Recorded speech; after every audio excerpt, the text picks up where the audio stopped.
2,000 years, the Colosseum has stood intact. It is one of the most recognisable structures of the ancient world, and it is so iconic that it has become synonymous with Rome itself, one of the most famous civilizations in all of history. And yet, by every metric, it shouldn't still be standing. It was almost lost to history on multiple occasions.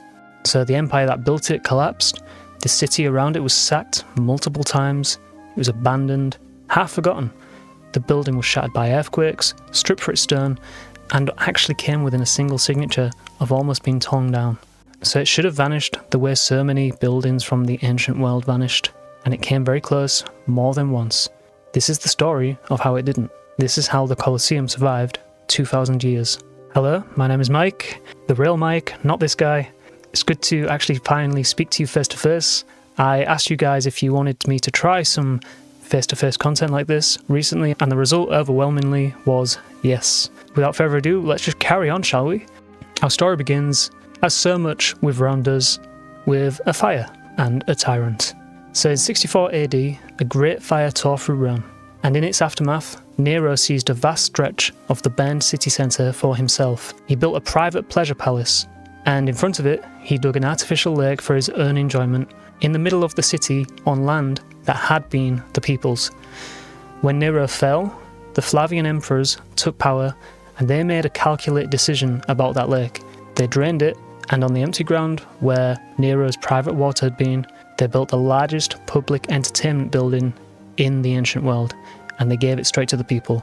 Now, this was never actually called the Colosseum. Its real name was the Flavian Amphitheatre, after the dynasty that built it.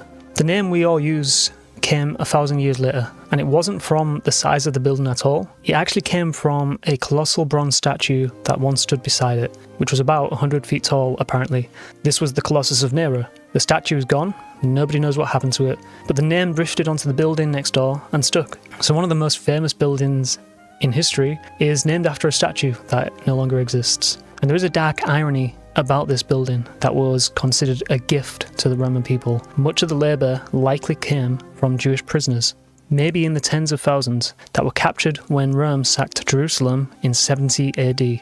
So this gift to the people was likely funded by the plunder of war, which sounds like the most Roman thing ever to me. When it was finished, 50,000 people, perhaps more, could pack into its tiers, and getting them in and out was an engineering feat in itself. Around 80 entrance archways, a numbering ticket system, corridors and stairways designed so precisely that the entire crowd could reportedly empty out in a matter of minutes. Modern stadiums still work on these same principles. Inside, the seating was the Roman social order made physical. The closer you sat to the killing, the more important you were. Senators had marble seats at the very edge of the sand. Above them, there was the knights. Higher still, ordinary mill citizens. And right at the top, furthest away from the action, on wooden benches, you had women and the poor.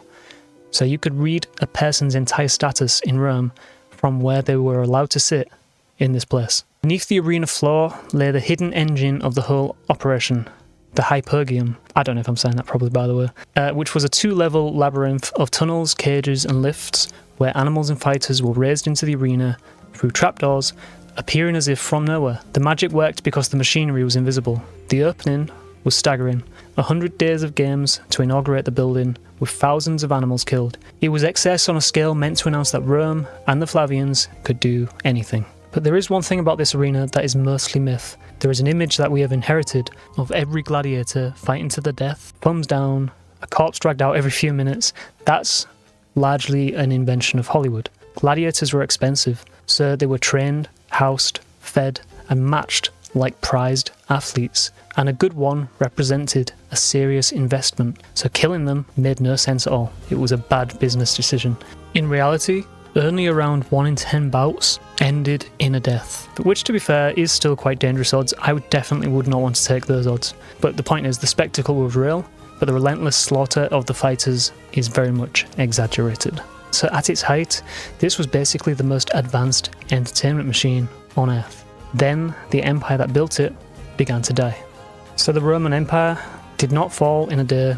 It frayed over centuries, and as it did, one of the strangest things about the Colosseum is simply how long it kept going. The games actually outlived Rome itself.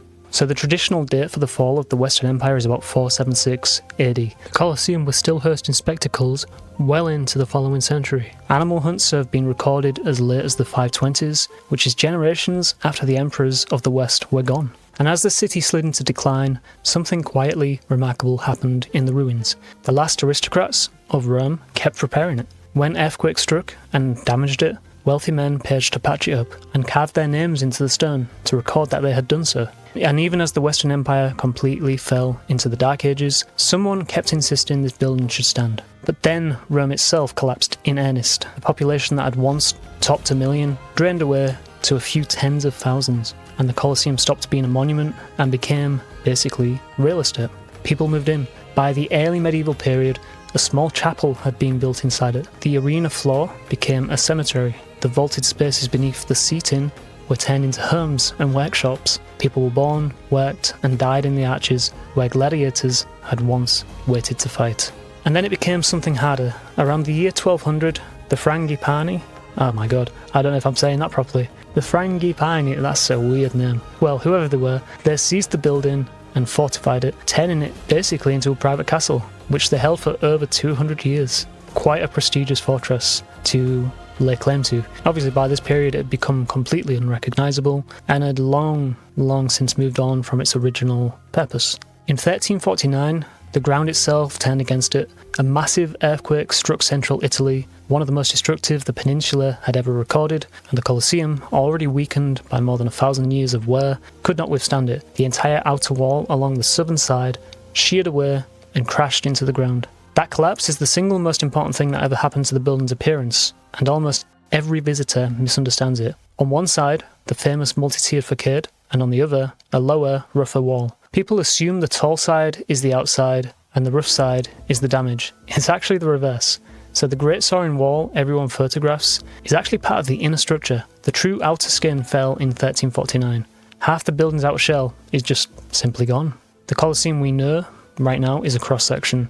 We are looking at the insides. And the fall gave Rome an idea. All that shattered stone lying in heaps, it was free building material. So for the next few centuries, the Colosseum was basically treated as a quarry. Because it was the largest, most convenient source of pre-cut stone in the city, and Rome mined it without hesitation. Blocks were hauled away to build palaces, churches, and bridges. Marble facing was stripped off and burned in kilns to make quicklime. A great deal of Renaissance Rome is literally made of the Colosseum, and it very nearly went further. So one pope wanted to convert it into a wool factory. A cardinal proposed turning it into an arena for bullfights. The most famous building on earth came within a signed decree of being gutted or cleared away entirely. Nothing of Rome's old power was going to save the Colosseum. What saved it in the end was a story. In 1749, a pope did something that changed the Colosseum's fate. Benedict XIV declared the ruin a sacred place. He consecrated it to the Passion of Christ, installed the Stations of the Cross, and forbid its further destruction,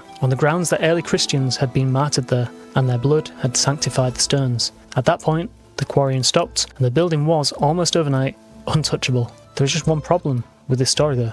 It's almost certainly not true. There's no solid evidence that Christians were ever martyred in the Colosseum. That belief only took hold around the 16th century, and for about 1,000 years, nobody treated this building as holy. But here's what matters, and it's stranger than a simple debunk. This is how later ages pictured it. A vivid, moving scene painted 17 centuries after the fact, out of belief rather than evidence. The truth of the story was never the point. The belief that it happened is what reached out at the last possible moment and stopped the demolition of this iconic building. Basically, the Colosseum was saved by something that probably never happened. Once the building was safe, the way people looked at it began to change. So by the 18th century, a new kind of visitor was coming, not to take its stone, but to stand inside it and feel something. The Romantics fell in love with the ruins. The very decay that had once marked it as a worthless heap now made it profound, a monument to time itself and to the fall of empires. And by the 18th century, it really actually was a wild place. The centuries of abandonment, plus the strange microclimate of its towering walls, had actually turned the arena into a garden. Botanists catalogued almost 400 plant species growing inside. Some found nowhere else in the region. One of the most remarkable gardens in Europe, which was grown entirely by neglect. That neglect, that almost destroyed it, was now the source of its beauty. And then at last, people began to save it deliberately. In the early 19th century, the great sheared edge left by the 1349 earthquake was still unstable, so engineers did something the building had never really had before. They intervened to protect it on purpose, building huge brick buttresses at each broken end, which are the great triangular wedges you can still see today. The wildflowers were cleared, the structure was surveyed, and the accretions of centuries stripped away. After more than 1,000 years of being lived in, fought over, quarried, and left to the weeds, the Colosseum was finally treated as what we now understand it to be, a monument. The long emergency was slowly coming to an end. And from there, its status has only risen. Today, it is basically one of the most recognisable buildings of the entire ancient world, the emblem of Rome on 1 million photographs. Crazy to think that it was almost lost to history on numerous occasions. In June 1944, Rome fell to the Allies, the first Axis capital to be liberated, and as the city changed hands, columns of soldiers marched past the Colosseum, under its ancient arches in the summer light. 2,000 years earlier, crowds had poured through those same arches to watch men fight and die. Now, there was another army passing by, and the building simply watched them go, the way it had watched everything go. Emperors, popes, earthquakes, armies. It had outlasted every one of them. And that is the truth about the Colosseum. It survived by chance. And by inches. It was repaired by the last aristocrats of a dying empire. It was forgotten for centuries. It was fortified, quarried, condemned, and then finally saved by a story that probably was not even true. So, 2,000 years later, and it is still here. If you enjoyed this video, please give it a like, subscribe, and a comment, and please do let me know what you think to this format. I am very interested to get your thoughts on it. I really do enjoy actually speaking to the camera. It's much different to what I've been doing. Yeah, that's all for this one, and I'll see you in the next one. We're going to return back to the UK for the next one. We're going to be looking at 17th century UK cities again. See you in the next one. Thank you very much.